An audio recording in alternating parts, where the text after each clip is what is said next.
ओडिशा के मुख्यमंत्री नवीन पटनायक ने विपक्ष के हमले झेल रहे पीएम नरेंद्र मोदी को बड़ी राहत दी।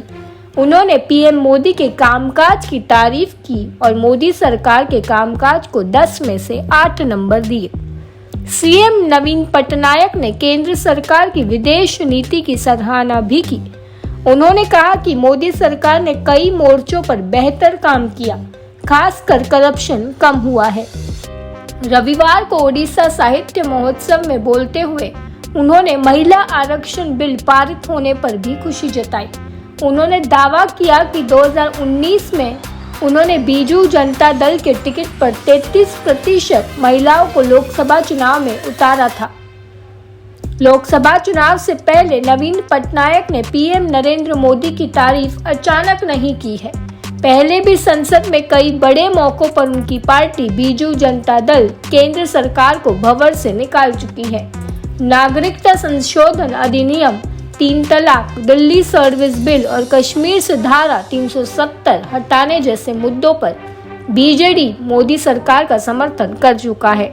हाल ही में मोदी सरकार के खिलाफ पेश अविश्वास प्रस्ताव का भी नवीन बाबू की पार्टी ने विरोध किया था। एक देश एक चुनाव के मुद्दे का भी वह समर्थन कर चुके हैं। अब 10 में से 8 नंबर देकर नवीन पटनायक ने बीजेपी को कांग्रेस के हमले के सामने ढाल खड़ा कर दिया है। कांग्रेस खासकर राहुल गांधी अडानी के मुद्दे पर करप्शन का आरोप लगाते हुए लगातार बीजेपी पर हमला कर रहे हैं। ओडिशा से सीएम नवीन पटनायक ऐसे सधे हुए राजनेता है जिन्होंने पार्टी के गठन के साथ ही सत्ता सुख पा लिया। ओडिशा में जब से बीजेडी ने चुनाव लड़ना शुरू किया तब से कभी विपक्ष में नहीं बैठी। नवीन पटनायक अपने पिता बीजू पटनायक के निधन के बाद दिसंबर 1997 उस दौर में राजनीति में उतरे जब गठबंधन के नए समीकरण साधे जा रहे थे। अटल बिहारी वाजपेयी की 13 दिनों की सरकार गिर चुकी थी। एचडी देवेगौड़ा प्रधानमंत्री थे, मगर कांग्रेस से समर्थन से चलने वाली सरकार दबाव में थी।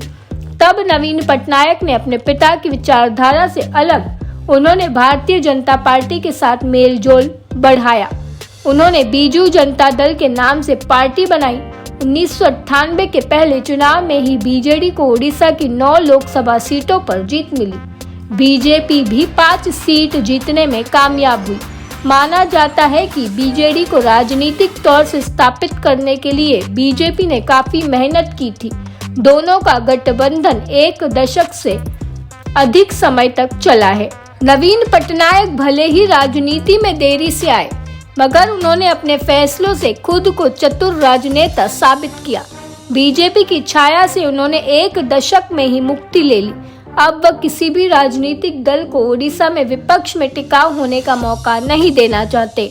अपनी सधी हुई रणनीति के कारण ही उन्होंने एनडीए और इंडिया से बराबर की दूरी बना कर रखी है। अगर नवीन बाबू एनडीए में शामिल होते हैं तो ओडिशा में पहले उन्हें बीजेपी के साथ सीट शेयर करनी पड़ेगी।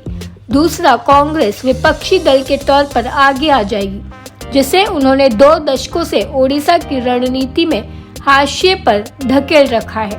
इंडिया के साथ जाने से भी ये समस्या बनी रहेगी। केंद्र से मधुर संबंधों के कारण राज्य के सारे काम आसानी से हो जाते हैं। बीजेपी भी राज्यसभा में समर्थन हासिल करने के लिए नवीन पटनायक पर सीधे हमले से परहेज करती है, जिसका फायदा बीजू जनता दल को चुनाव में होता है।